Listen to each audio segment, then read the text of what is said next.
Assalamualaikum warahmatullahi wabarakatuh. Selamat pagi anak-anak kelas 6A dan 6B. Alhamdulillahirrahmanirrahim. Puji dan syukur senantiasa kita panjatkan kehadirat Allah Subhanahu wa taala karena pada hari ini kita semua masih bisa berada dalam keadaan sehat walafiat dan hari ini adalah hari pertama kita melaksanakan PJJ. Oke, anak-anak, Ibu akan menyampaikan materi tentang tema 1 yaitu bidang studi atau mata pelajaran PKN. Oke, yang akan Ibu sampaikan adalah tema 1, selamatkan makhluk hidup di sekitar kita. Penerapan nilai-nilai Pancasila dalam kehidupan sehari-hari. Oke.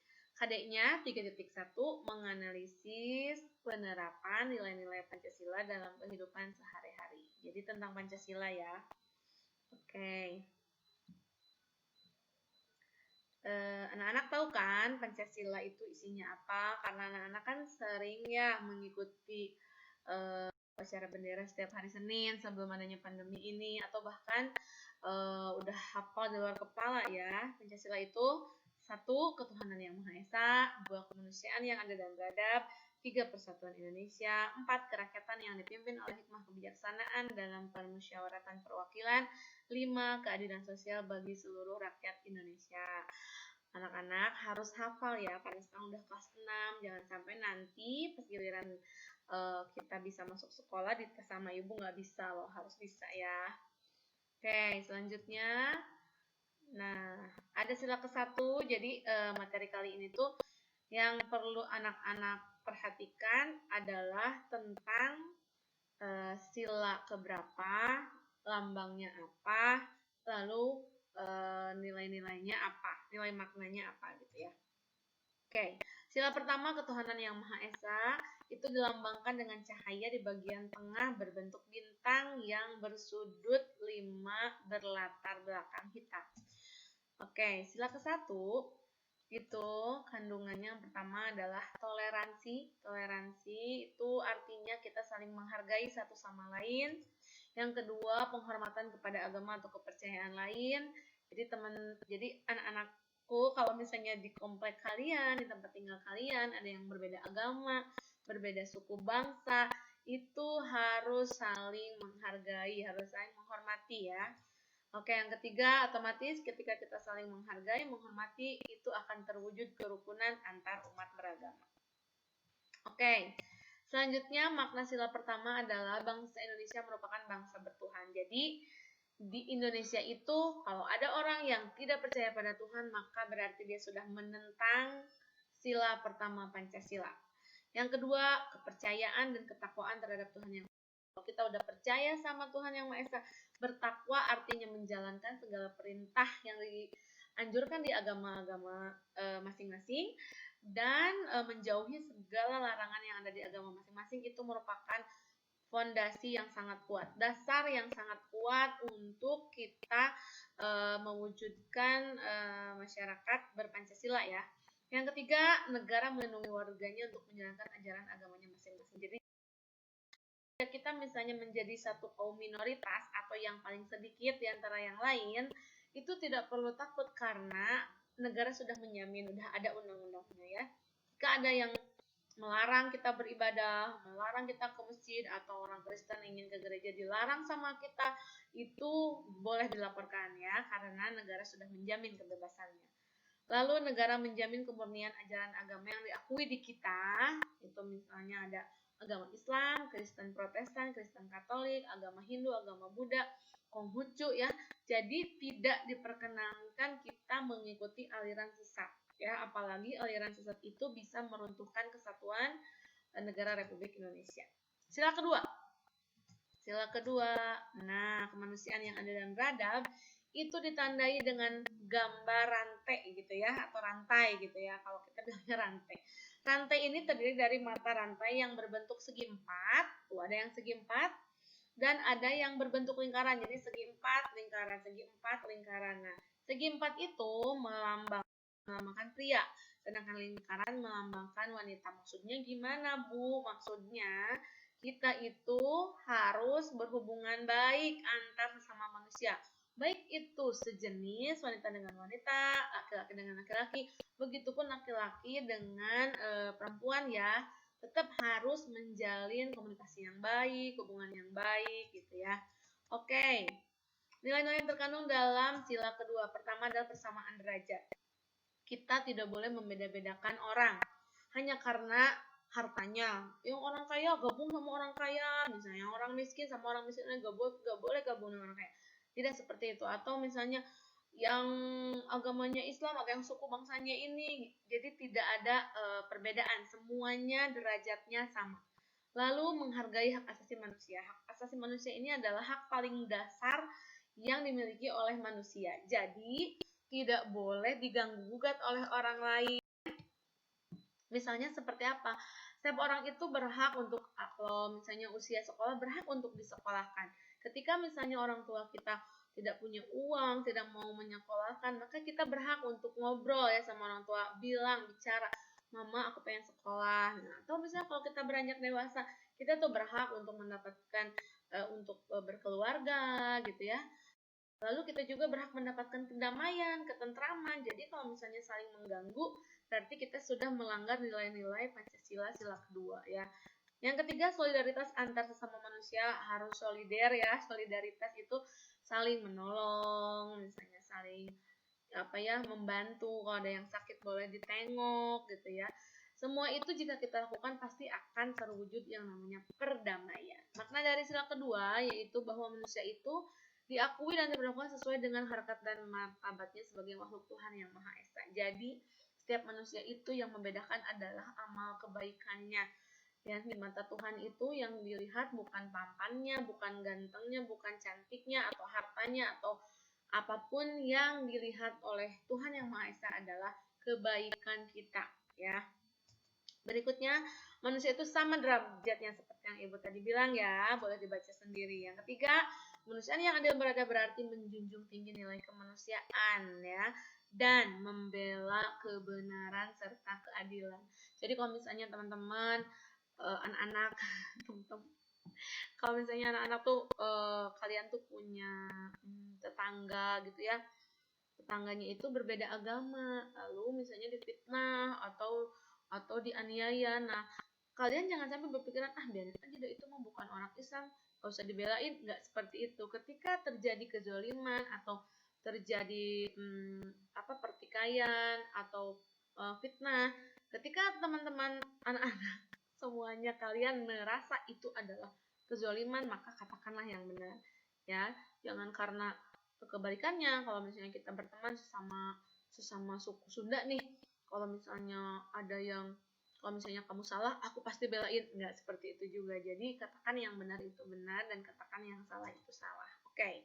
Yang ketiga yaitu persatuan Indonesia. Dilihat ya, ada pohon beringin. Wow, pohon beringin tuh pohon yang besar ya. Kenapa sih sila ketiga ini diberi lambangnya pohon beringin? Karena pohon beringin itu punya daun yang lebat gitu. Maksudnya apa? Bisa melindungi masyarakat ya, seluruh masyarakat Indonesia dilindungi gitu ya. Lalu akarnya tuh pasti kuat ya. Maksudnya apa? Mencerminkan persatuan dan kesatuan bangsa Indonesia yang kuat. Oke. Apa nilai-nilainya? Pertama adalah persatuan, udah jelas ya. Lalu berikutnya menghargai keanekaragaman, tadi udah dijelasin ya. Mengembangkan sikap saling asah, asuh. Saling asah itu kayak gimana? Saling menasehati kalau ada teman yang salah, tapi baik-baik ya. Kamu teh kalau kayak gini teh gak boleh tahu, harusnya kamu gini. Atau saling asih itu saling menyayangi. Ada temennya jatuh, bukannya diketawain ya, harusnya ditolong. Ini mah ada temen yang jatuh, rasain lu. Nah itu gak boleh ya. Lalu saling asuh, maksudnya saling asuh itu mengayomi, kakaknya mengayomi adiknya, kakak kelas mengayomi adik kelasnya, dan lain sebagainya. Oke, berikutnya makna sila persatuan Indonesia. Kita itu harus bersatu di berbagai aspek ya, dari ekonominya, politik, sosial budaya, dan keamanan.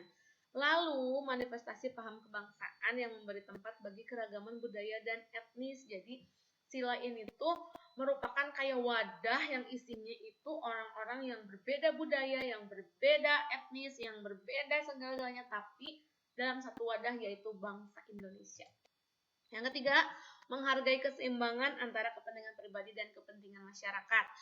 Ibu beri contoh, misalnya ada seorang bapak-bapak dipilih menjadi ketua RW ya di tempatnya. Lalu si bapak-bapak ini mau mengadakan rapat persiapan penyembelihan kurban atau Idul Adha. Tetapi jadwal rapatnya itu misalnya malam minggu. Malam minggu itu biasanya istri dan anak-anaknya pengen jalan-jalan. Nah, posisi si bapak ini harus bagaimana? Nah, itu harus mengedepankan kepentingan masyarakat. Jadi, rapatlah dulu karena posisinya ketua RW ini ya penting banget ya. Beri pengertian kepada keluarganya bahwa untuk malam minggu ini Bapak harus rapat dulu. Mudah-mudahan mengerti ya keluarganya. Jangan sampai si Pak RW ini ngebela-belain jalan-jalan ke mall sama istri dan anaknya, tapi rapatnya nggak jadi karena mereka udah datang. Tahu-taunya Pak RW-nya nggak datang, ya udah diundur besok lagi. Wah, itu sangat tidak baik ya. Kayak berikutnya, menjunjung tinggi tradisi perjuangan serta kerelaan untuk berkorban. Jadi, walaupun kita bukan pahlawan ya, seperti pahlawan zaman dulu, tapi kita pahlawan minimal bagi diri sendiri, bagi keluarga, bagi tetangga, bagi masyarakat ya, dan harus rela berkorban. Maksudnya seperti apa? Minimal kita di rumah menjaga kebersihan halaman kita, kebersihan rumah kita. Jangan sampai misalnya yang serumah dulu kakak kita aja yang nyapuin, kita yang berantakin gitu, kita yang buang sampah sembarangan. Tidak boleh seperti itu. Begitupun kehidupan bertetangga, tetangga sebelah bersih-bersih, tetangga sebelah bersih-bersih. Nah, kita berantakan aja pasti sampahnya akan nyampe ke rumah yang sebelah-sebelahnya. Nah, itu merupakan pertentangan ya dari sila persatuan Indonesia. Lalu adanya nilai patriotik serta penghargaan rasa kebangsaan sebagai realitas yang dinamis. Ada nilai patriot tadi ya, nilai kepahlawanan. Sila keempat. Sila keempat itu kerakyatan dipimpin oleh hikmat kebijaksanaan dalam permusyawaratan perwakilan. Nah, ditandai dengan gambar banteng ya, bisa dilihat bantengnya. Kenapa ya lambangnya banteng? Karena banteng ini merupakan hewan sosial. Hewan sosial itu hewan yang hidupnya berkelompok gitu ya. Kesana kesini bareng segerombolan gitu ya. Nah, tapi si banteng ini kuat ya karena punya tanduk yang kuat, jadi bisa menghalau penyerangnya gitu ya atau pemangsanya.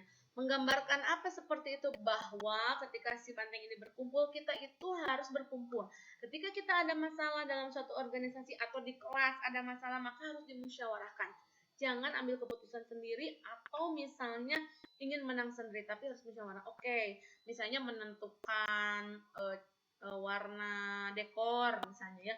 Nah, satu ingin merah, satu ingin biru. Diskusi, bagusnya gimana nih? Ya udah kita perpaduan aja, akhirnya damai kan semuanya. Dan banteng itu kuat, kita juga harus kuat ya. Ketika ada serangan dari luar, kita harus kuat. Oke, nilai-nilai terkandung dalam sila keempat itu pemerintahan dari rakyat, oleh rakyat, untuk rakyat. Pemerintahan yang ada di Indonesia itu contohnya yang paling atas tuh ya, dari mulai pemilihan presiden, pemilihan gubernur, pemilihan wali kota, bupati gitu ya, itu semuanya dipilih dari rakyat. Siapapun berhak untuk mencalonkan diri sebagai presiden, tentunya dengan syarat-syarat tertentu ya, nggak bisa kita masih kecil tiba-tiba pengen jadi presiden, ya nggak bisa ya. Lalu dipilih oleh rakyat melalui pemilu, kita masuk bilik suara, coblos nomor berapa gitu ya. Dan ketika sudah terpilih itu untuk rakyat, dia dipilih bukan untuk memperkaya diri sendiri, tapi untuk menjalankan yang menjadi tugasnya gitu. Misalnya memperbaiki tata kota, misalnya yang tadinya macet jadi nggak macet. Jadi cari cara gitu ya, bekerja sama dengan DPRD, DPD dan komponen-komponen pemerintahan lainnya. Lalu segala sesuatu dimusyawarahkan untuk mencapai mufakat. Ketika musyawarah ini alot, tidak ada keputusan, maka boleh diambil yang namanya voting atau pengambilan suara terbanyak. Berikutnya, makna sila keempat ini adalah adanya kebersamaan, gotong royong, kekeluargaan. Jadi kalau misalnya di tempat kalian ada kerja bakti, membersihkan jalan, misalnya membersihkan gorong-gorong, memperbaiki masjid, nah itu harus ikut ya, walaupun mungkin sumbangsi tenaga kita hanya sedikit, nggak kayak tukang bangunan beneran ya, tapi setidaknya kita hadir di situ, bersilaturahmi. Apalagi kalau misalnya kita punya uang lebih, bisa bawain makanan, minuman gitu ya. Jadi bisa berbagai cara, bisa tenaga, bisa pikiran, idenya gitu ya, atau bisa berupa uang atau makanan ya. Musyawarah itu merupakan cermin sikap dan pandangan hidup bahwa kemauan rakyat adalah kebenaran. Jadi musyawarah itu bagus sekali ya untuk jadi kalau di saat musyawarah kita boleh kok berdebat, jangan diam aja saat musyawarah. Gimana teman-teman, setuju? Setuju. Padahal di belakang ngomong, padahal aku kan nggak mau kayak gini. Nah itu nggak bisa. Jadi kalau ada yang tidak enak, nggak gini loh, harusnya gini. Tapi secara baik-baik ya, biar anggota musyawarah itu juga enak nerimanya. Berikutnya mendahulukan kepentingan negara dan masyarakat ya. Menghargai kesukarelaan yang tadi, tidak memaksakan sesuatu kepada orang lain. Lalu menghargai sikap etnis ya, berupa tanggung jawab yang harus ditunaikan sebagai amanat seluruh rakyat. Jadi tidak membeda-bedakan etnis tadi ya. Oke, menegakkan nilai kebenaran dan keadilan dalam kehidupan yang bebas, aman, adil, dan sejahtera. Jadi kita harus bersyukur berada di negara Indonesia, khususnya di kota Bandung, di Cibiru ya kalau ibu, itu aman, damai, semuanya nyaman ya, tidak seperti di negara Palestina misalnya yang setiap hari mencekam, takut tiba-tiba kita lagi tidur ada bom, takut tiba-tiba lagi tidur datang tentara Israel nembakin kita misalnya. Jadi kita di sini sangat nyaman, jadi itu patut disyukuri ya anak-anak. Sila kelima, padi dan kapas. Oke, apa itu sila kelima? Keadilan sosial bagi seluruh rakyat Indonesia. Kenapa sih padi dan kapas? Nah, padi itu melambangkan makanan pokok kita. Kan kita makannya nasi. Nasi itu dari beras itu dari padi. Kenapa juga kapas? Karena kapas itu melambangkan sandang. Sandang itu pakaian. Ini semuanya dari kapas ya, yang kain katun itu dari kapas gitu. Jadi mencerminkan persamaan sosial di mana tidak ada perbedaan dan kesenjangan sosial ekonomi antara yang satu dengan yang lainnya.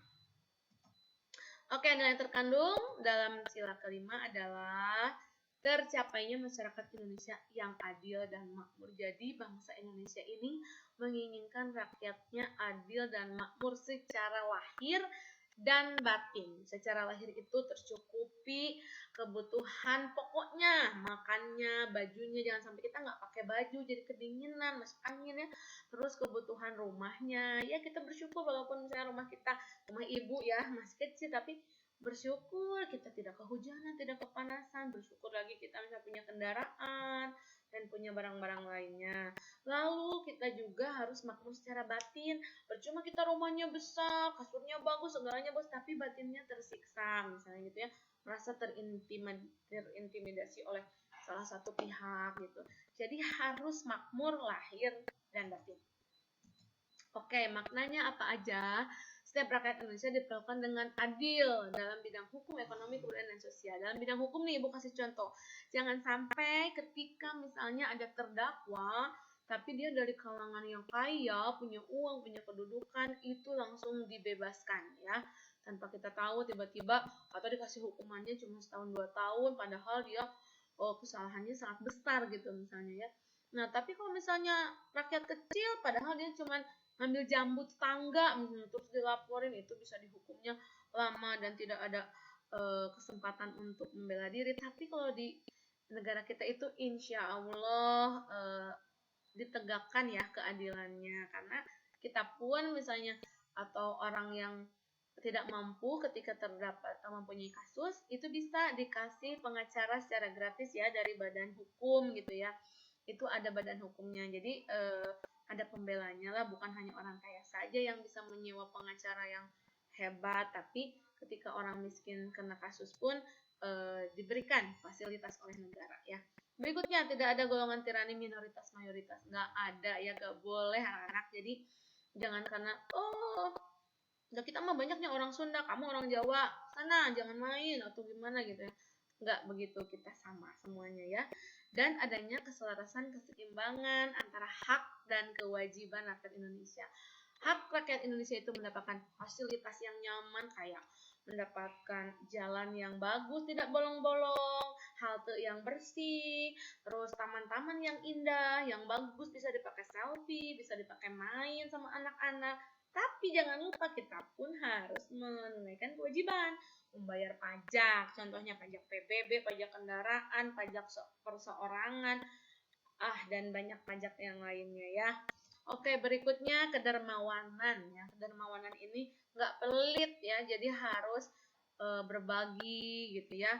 Terus kita juga harus hemat, jangan sampai kita tidak bisa membedakan apa yang namanya kebutuhan dan apa yang namanya keinginan. Kalau kebutuhan itu memang butuh. Contoh, sepatu kita cuma punya satu, yang satunya udah bolong, bawahnya udah bolong atau atasnya udah sobek. Ketika ke sekolah susah, ketika hujan masuk airnya atau gimana gitu ya. Nah, itu memang kita butuh sepatu, makanya beli.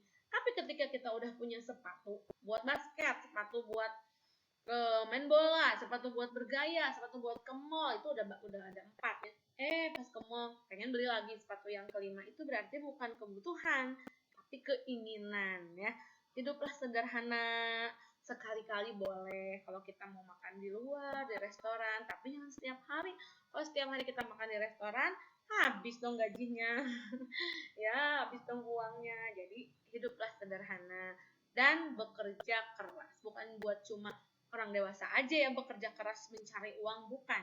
Kalian pun sebagai siswa harus bekerja keras dengan cara apa? Memperhatikan ketika ibu bapak guru menerangkan, ketika ada PJJ seperti ini diperhatikan dengan baik. Kalau ada tugas dikerjakan dengan baik, bekerja keras. Jangan sampai gini, bodo amat, Bu Citranya juga nggak tahu ini, ya udah nggak usah dikerjain. Nggak seperti itu ya, karena nanti akan ada nilainya, akan ada hitung-hitungannya.